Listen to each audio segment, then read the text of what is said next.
I've been, in the last decade, focused on how do I help businesses identify who their best customers are, build deeper relationships with those customers, and ultimately retain those customers. Very, very valuable for growing your business. And what we learned is that this is a challenge in every industry, but of course in the car wash industry as well. So we'll talk about some of the nuances of the car wash industry.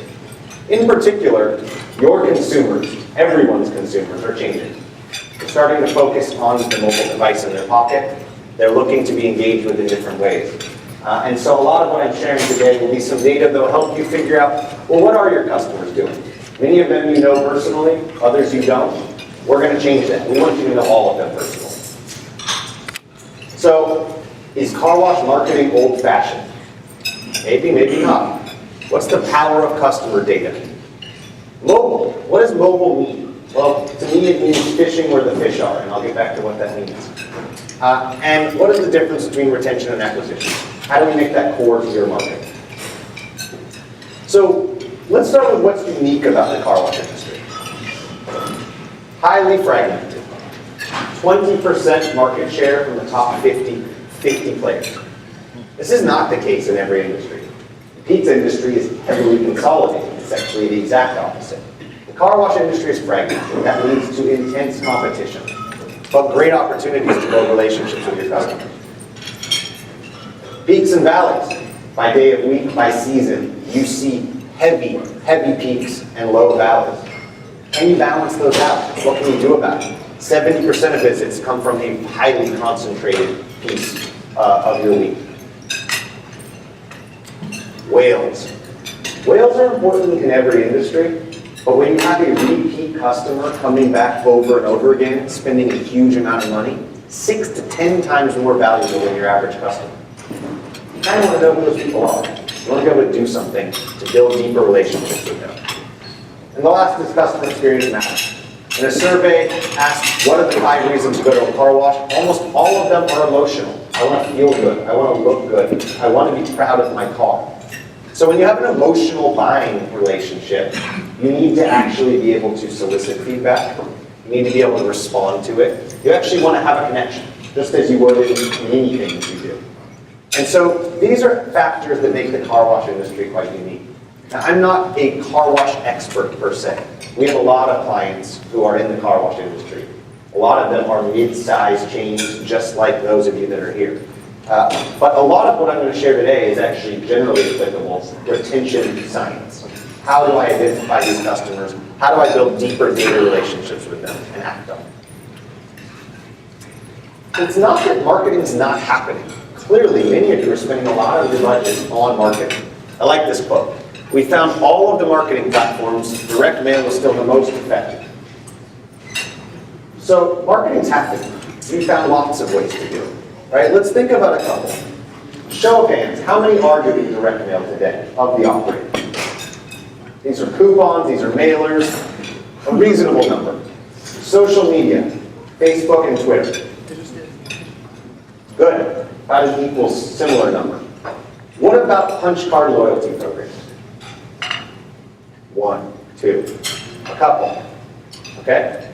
How many of those programs, direct mail, social media, the punch card program, how many of them are enabling you to actually understand when someone walks in who that person is, whether they're a whale, whether they're a first-time visitor?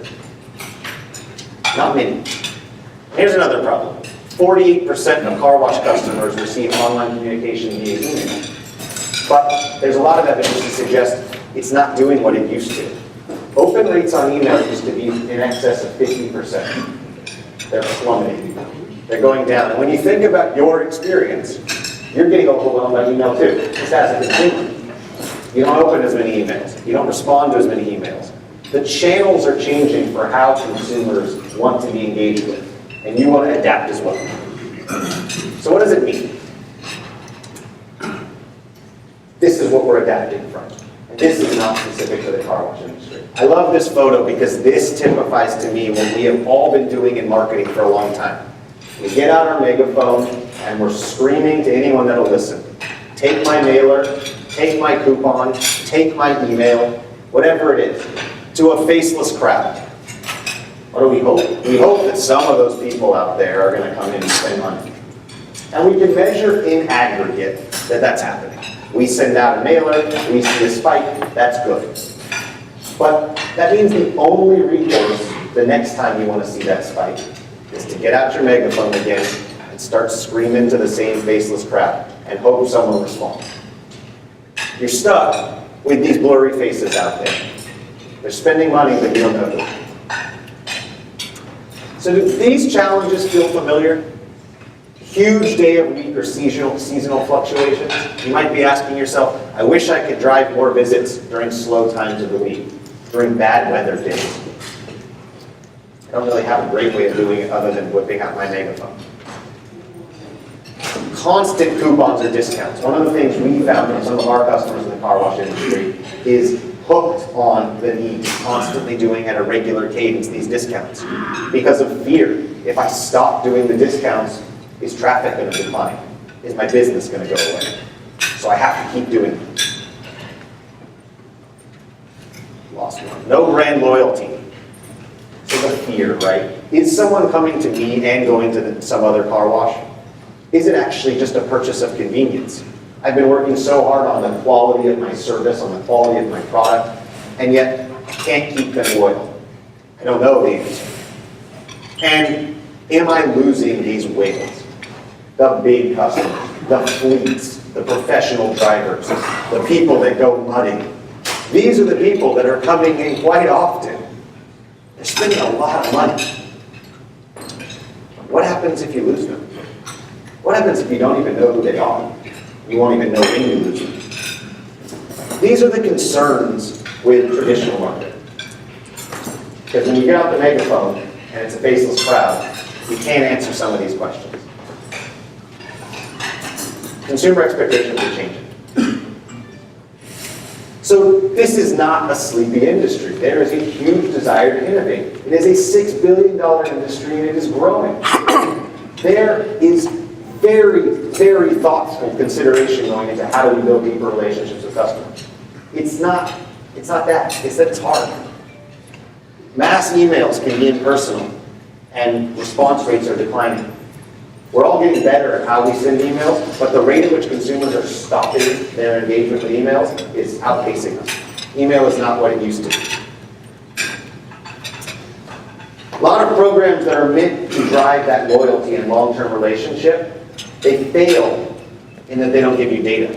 And if you don't know who these customers are, and you're giving out rewards to them, you might be building a deeper relationship with them, but you also don't have the definitive answer. You don't know that you're building a relationship. You don't know whether the rewards you're giving out are actually driving more revenue. And at the end of the day, every time I get $5 out, I want a lot more than $5 coming back in. And then we're trying new technologies. Car wash specific technology even, right? How many people have heard of the RFIDs? Has anyone deployed them? They're expensive. They're difficult to convince consumers to adopt.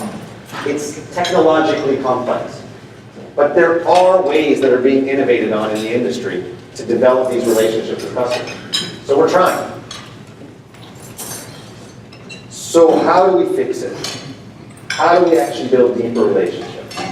We went and looked at our customers in the car wash industry, and we found some very fascinating data. The starting point is to look at your best customers. What you see up here is, on the left, your users broken down by the revenue contribution. The green is your 25% of your best customers, the top quarter of your customers. And look how much revenue these people are driving to your business. 66%. 2/3 of revenue comes from just 25% of customers. Now many of you know this intuitively, which just makes sense. But here we're seeing this specific to the industry at our customers. It makes a very easy conclusion. How do I focus on the people in green? How do I get more of those people in gray up to green? Because if I can do that, there's massive revenue to be gained. When you look at an example customer, and this is a real customer, I actually looked it up from Atlanta, and so none of yours. But this is a real customer, and I'll bet you'd all want to have a rocker. 40 visits in 2.5 months. It's every other day. Has gone to 2 different car washes that are on our system.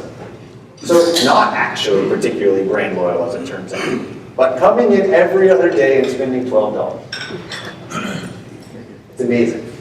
This is a customer that if you lost, there goes $500 in 2.5 months.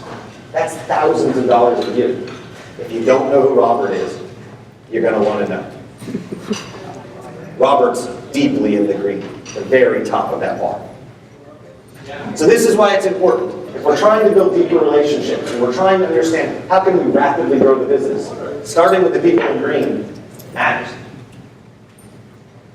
So if we start with those customers, what are some things that we can glean from them? Personalize our interactions. Make everyone feel like they are indeed a green customer that matters, a VIP. Right? 78% of car wash customers say they're more likely to return if they feel like they're valued personally. That's actually not specific. That stat is specific to the car wash industry, but that's a pretty consistent number across every industry. You'll actually see people like to feel like they're personally wanted, not like they're getting an email blast. Keep the ones you have, especially the whales.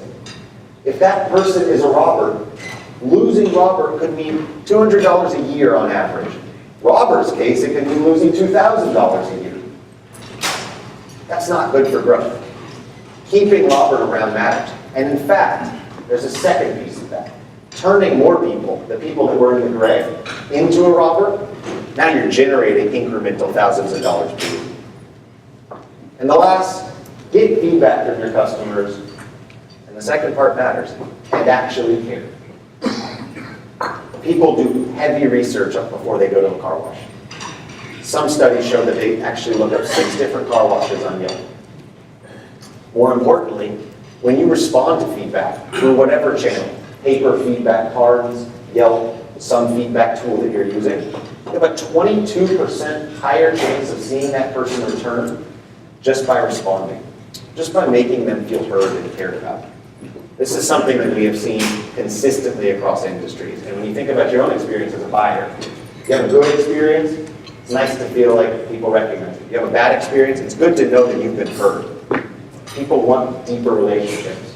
And yet, when we get out the megaphone, we're not building deeper relationships. We're screaming the same thing to everyone. One-on-one relationships yield more revenue. So where does all this come from? At Thanx, last year we looked at 20 million transactions.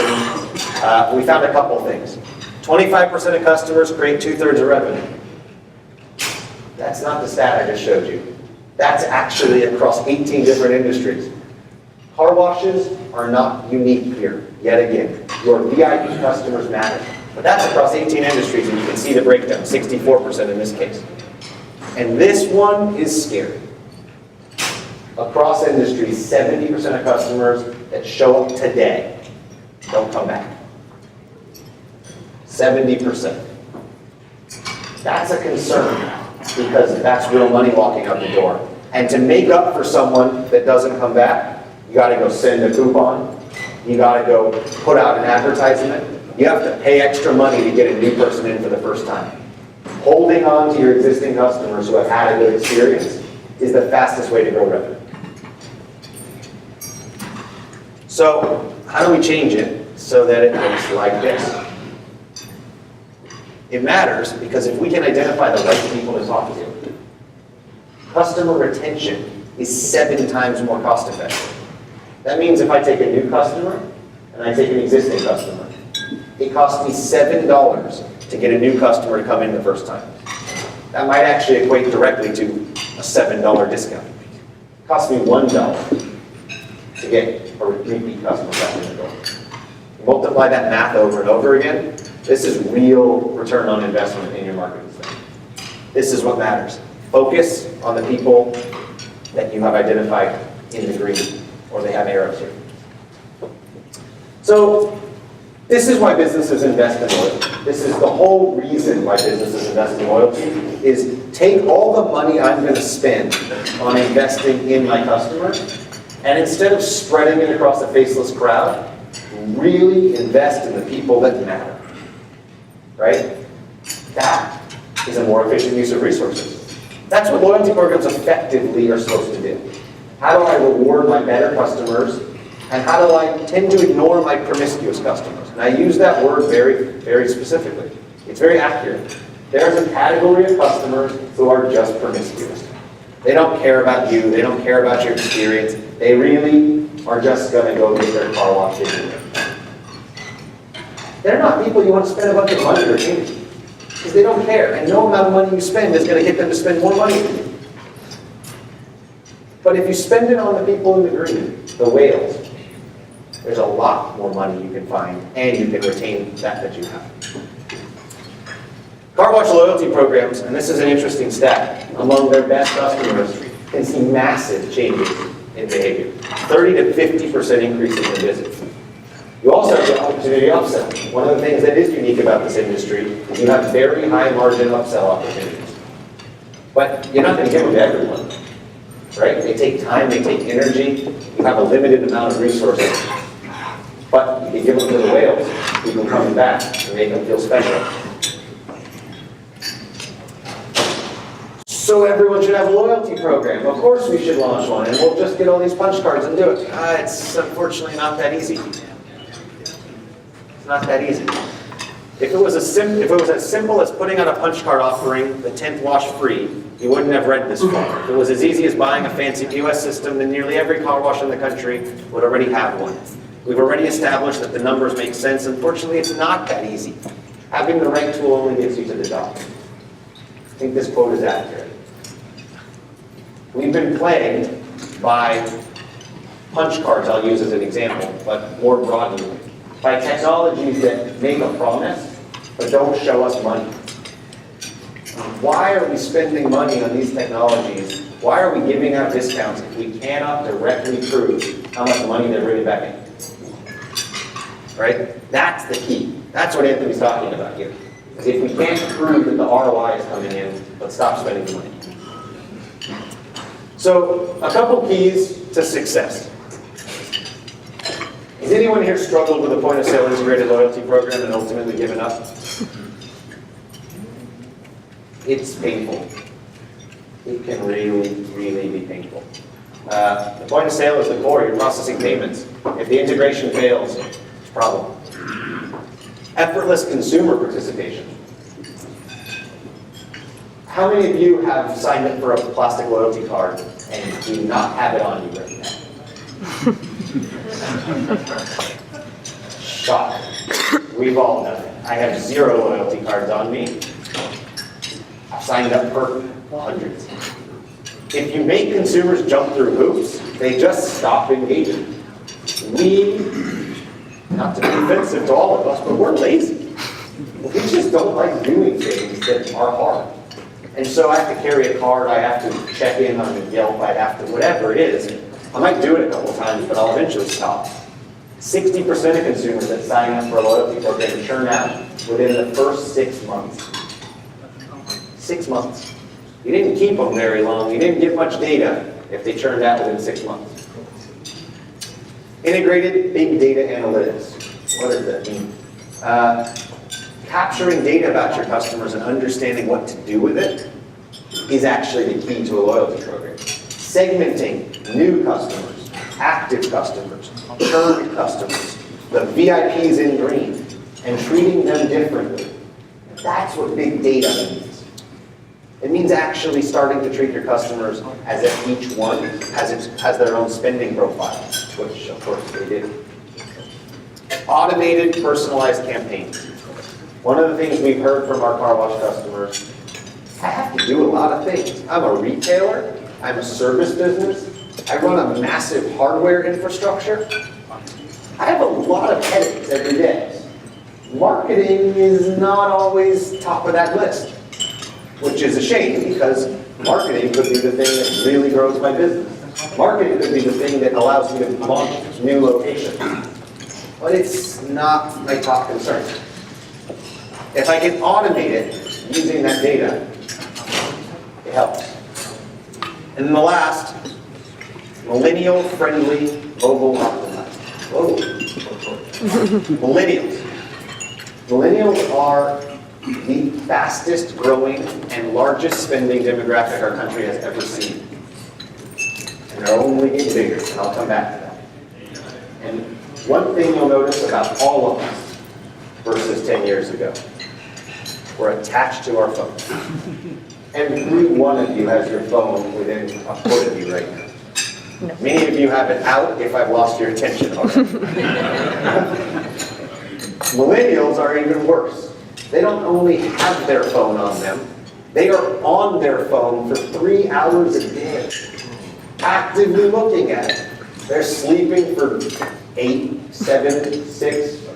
Some of us are losing sleep. But they're on their phone for 3. Clearly there's something to that. If we're going to build a deeper relationship with our customers, especially the whales and green, we need to talk to them where they are. Does anyone know what this is a picture of?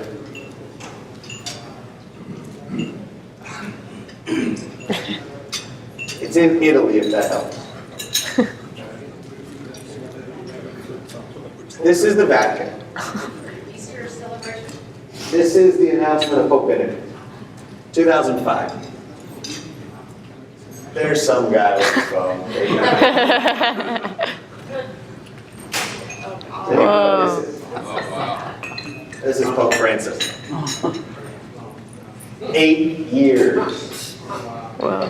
My favorite is, of course, this one. This is what's happening. Same picture. Presumably the same people. Similar people. You want to go back? We gotta get our phones up. Yeah. There. Thank you. No problem. I'm going to take a picture of all of you in 8 years. Yeah. Everyone's going to have massive iPads. Record the whole thing. So here's the numbers behind that. At the top, 79% of millennials have their smartphones with them 22 hours a day. I actually think that number's wrong and higher. Here's the math. By age group, every single person is starting to have a smartphone. There are more smartphones in the US than people. How is that? Because a lot of you have 2 phones. You got your BlackBerry and something else. You got your iPhone and your other iPhone. There's work phones, personal phone. There are more smartphones than people. Crazy. And this is where the money, is going to be in the next decade. All of it. By the way, those numbers back in 2005, they were less than half of that, as we saw in that. It's changing rapidly. These numbers are fast approaching 100%. So, mobile. Just some things to keep in mind for mobile. What mobile marketing isn't, and what maybe we should be. Mobile marketing is not taking my email list and starting to blast people with SMS because that's mobile. When's the last time any of you exchanged a conversation back and forth over text message with someone in your family? Recently. When's the last time you exchanged it with a brand? Never. People don't engage through that channel. That's not what mobile is. They are engaging on their phone. Push notifications from apps have a 60 to 80% engagement rate. Mobile optimized emails. This means actually crafting the email through a technology provider so that it looks right on the phone, not pinching to zoom, etc. Massively higher engagement. Basic personalization. People start thinking the mobile generation, if I just say, hey Zach, I have a discount for you. That makes a whole difference. No, we're smarter than that. We know that you just swapped my name in. Don't really care. And in fact, why? Why are you talking to me on my phone? You don't know me. Stop calling me by my first name. tends to be the reaction. But if we segment them, hey Zach, you're a loyal customer. We appreciate your business. Come back on Tuesday. Car wash is on us. Car wash was not busy on Tuesday. That didn't cost you that much. But your loyal customer felt valued, went out of their way to come in. And by the way, the next time they're thinking about where to go, they remember that free car wash on Tuesday. Oops, getting ahead of myself. Well, we'll just leave it. Oh, too late now. Same old email.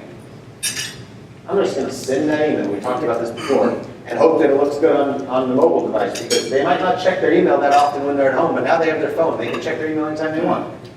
Except it's that pinching problem, and zooming problem, and twisting my phone, and it goes back and forth, and now I have to lock the screen. People don't like those. You need to optimize for mobile. That means you actually need to change the way your site renders.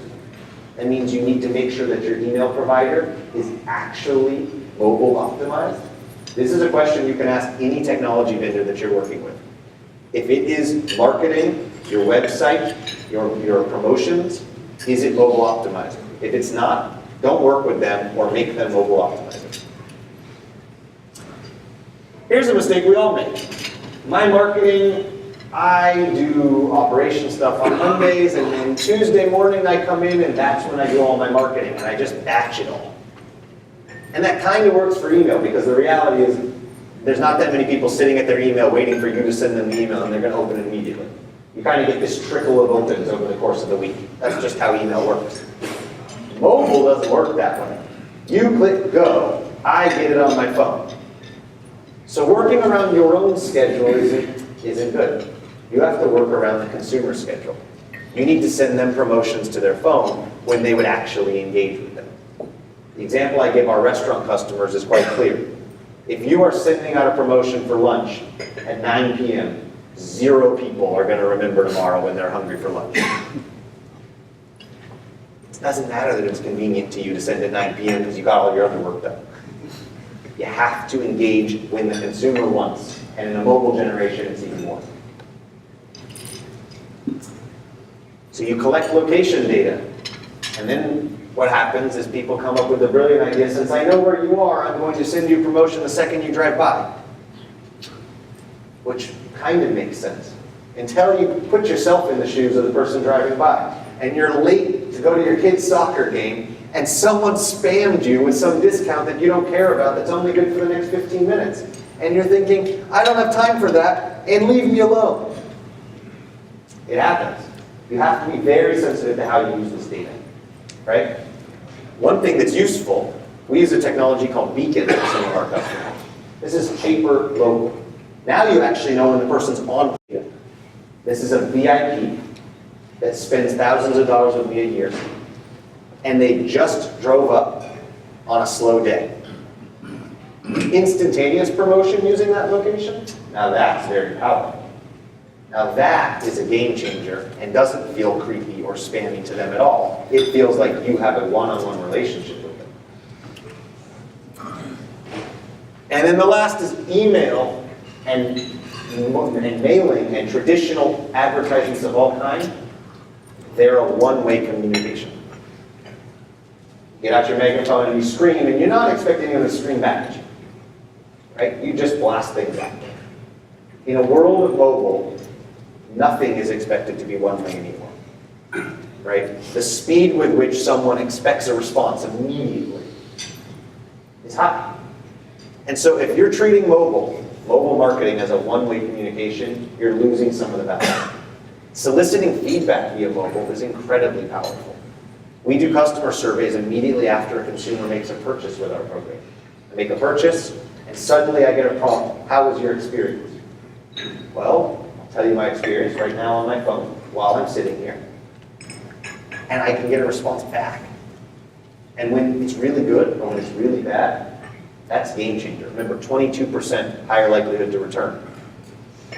So these are some of the do's and don'ts. I'm happy to make sure that this gets distributed so that you don't have to write it down, etc. In fact, any of this is available. And we'll also be writing a post about this so that you have it all. I wanted to keep it short because I hear there's Q&A. We'll keep that as long or as short. You guys have chocolate cake, so probably shorter. And I'll leave my contact information up. If anyone has any questions, feel free to follow up after. But let's go to Q&A.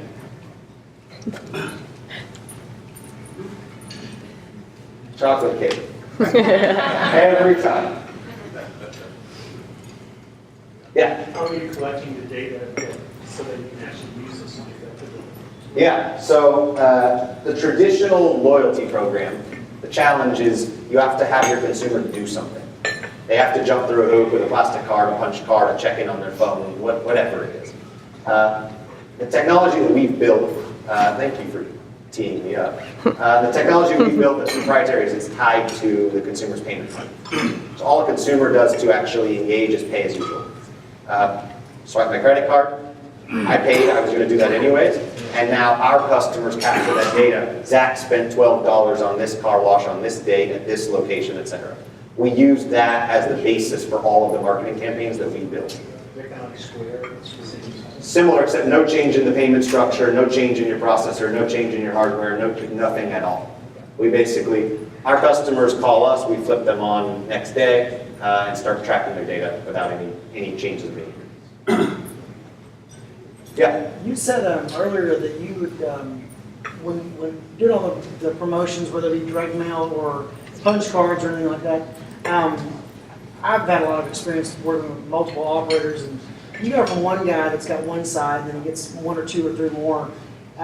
Most people have grown in the car wash industry by developing another side, and then you offer free washes or immediate promotion, and offer a superior value to the other car washes. Yep. And that's actually how it's been done. So, I mean, I thought you had a really, intelligent way to promote, growth outside of that.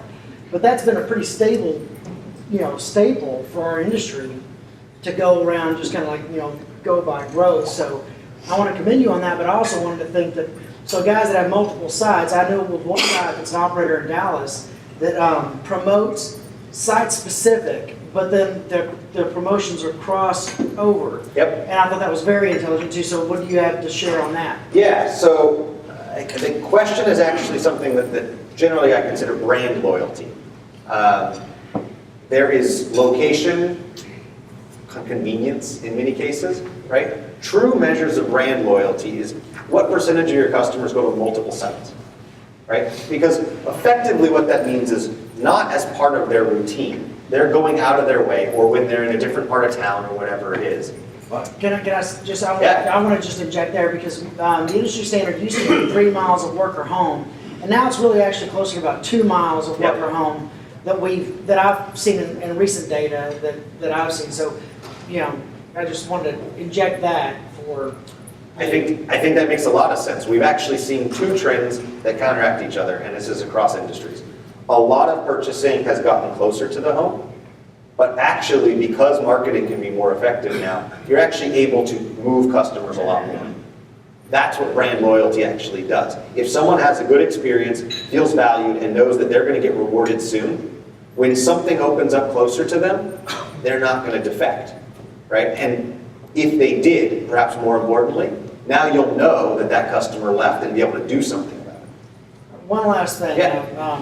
Because DRB and ICS and some of the other operators that have, or software suppliers and things, they probably have the most comprehensive data in car washing of anybody here. I mean, maybe I'm just speculating, I don't know, I'm just a car wash guy, but it would appear to me that, you could probably work with them as far as their data to narrow it down even further, because you compare our industry to a lot of other industries, and you're right in a lot of ways, because that's habitual in the way of the consumer, the way they purchase. Yep. But our industry is very unique in that it's service oriented. That's why nobody is actually, other than Mr. and a few other people by acquisition, has been able to be successful all across the United States. And it's because people buy service, and their service feels a certain way in a certain area.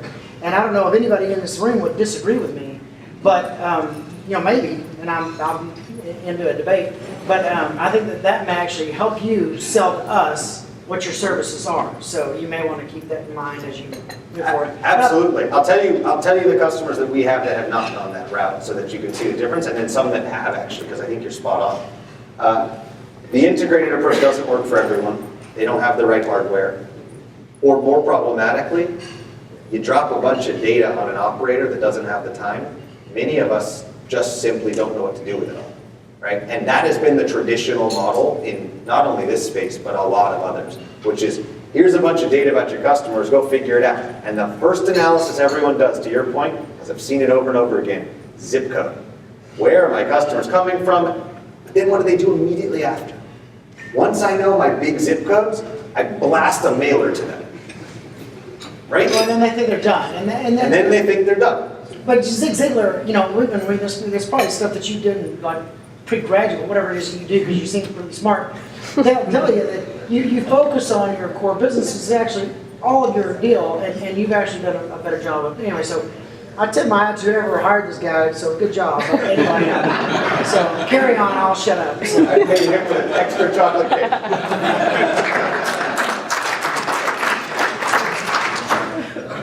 Good job. Any other questions? I'm happy to talk one-on-one, and while I appreciate the plug, this wasn't because I'm trying to sell everyone's business. This is because this has been my passion for a decade now. How do I help businesses figure out who their best customers are? We've done it across, I think, 18 different industries now. We're really excited about the results we've seen in the car wash industry, but it doesn't mean you have to use our technology per se. I'm happy to talk, I mean, as you saw from the last slide, a lot of that has nothing to do with what we do. Happy to talk about how to embrace mobile in any form. Was there a question over here? What kind of hardware is used to capture that data?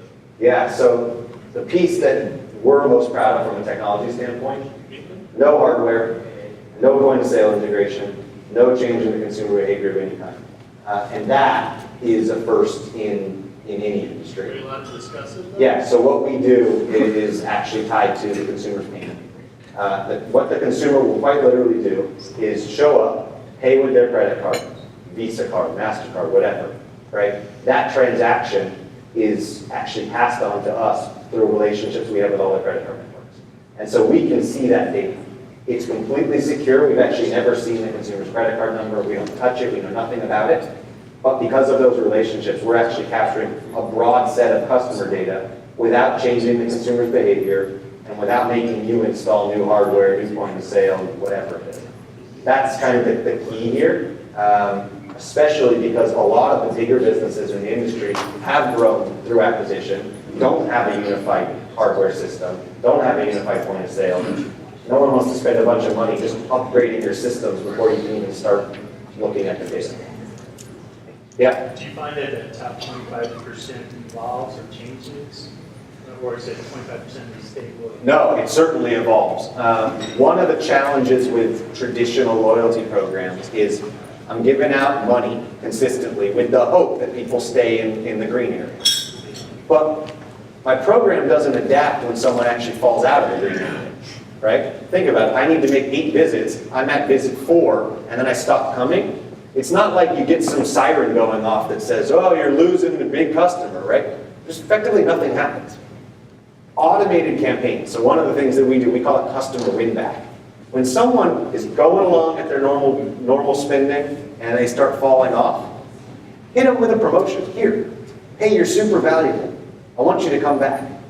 And then we can actually track, did it go back up? It's things like that that drive real revenue.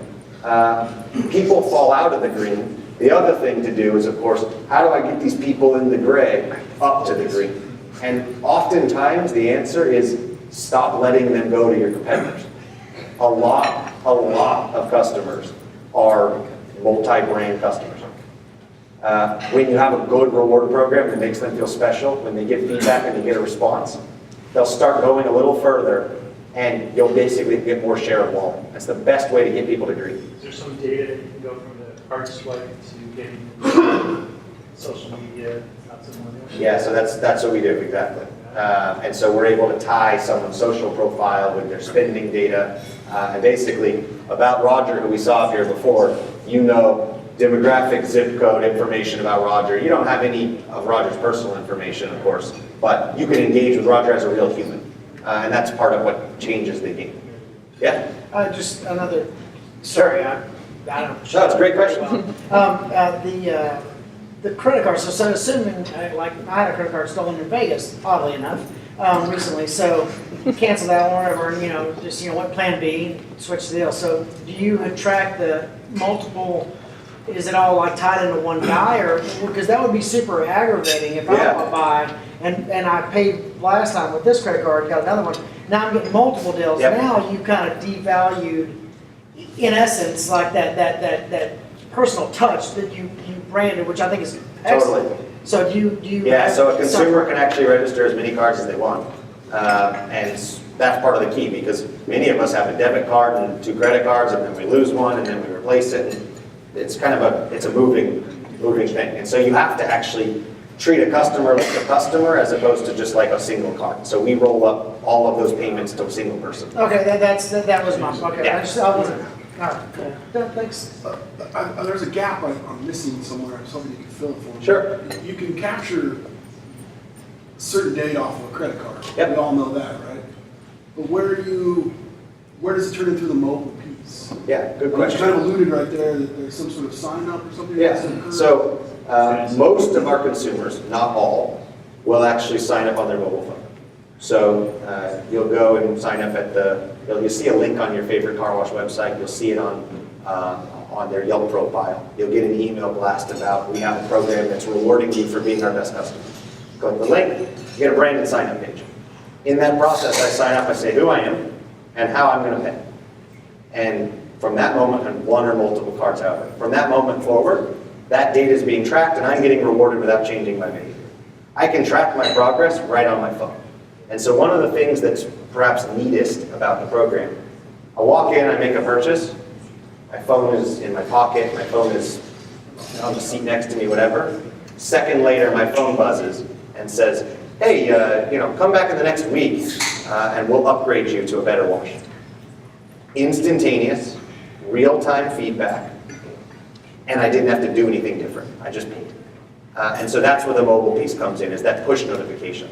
So that data you actually capture is somebody who's actually already signed up. Exactly. And voluntarily, which is actually even better. Yeah. Not to That's right. promote you, because that's whatever. That's right. The most successful programs are indeed someone that has opted into the program and said, I belong here.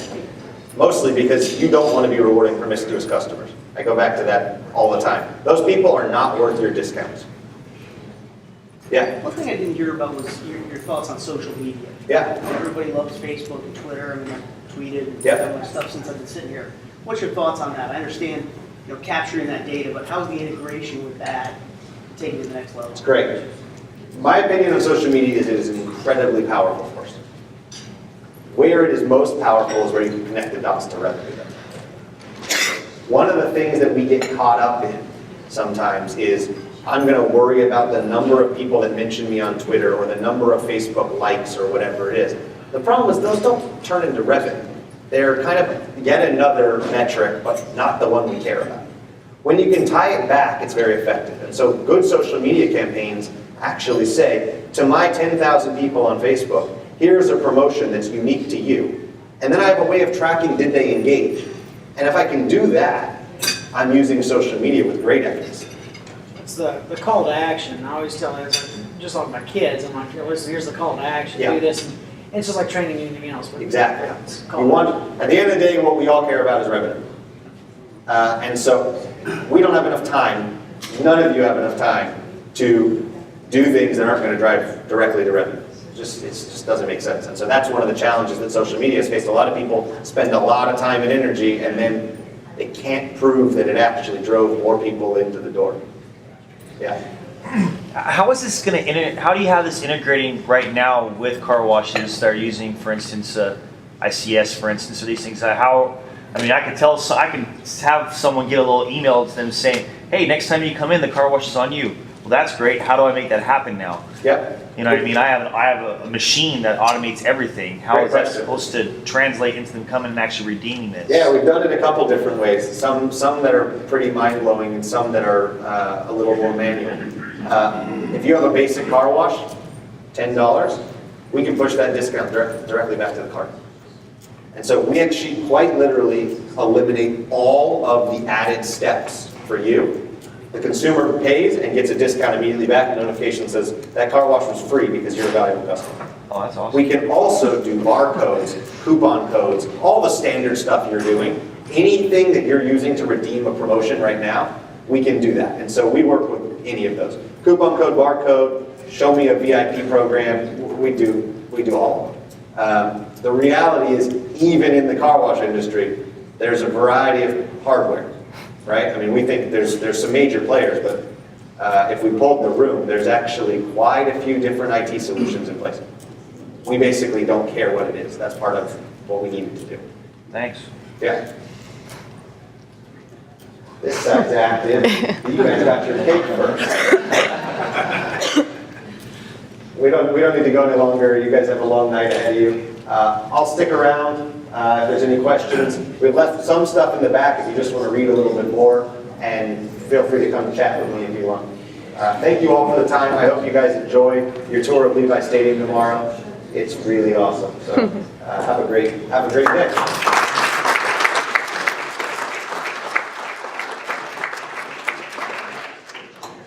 Okay. Thank you so much, Zach. Thank you.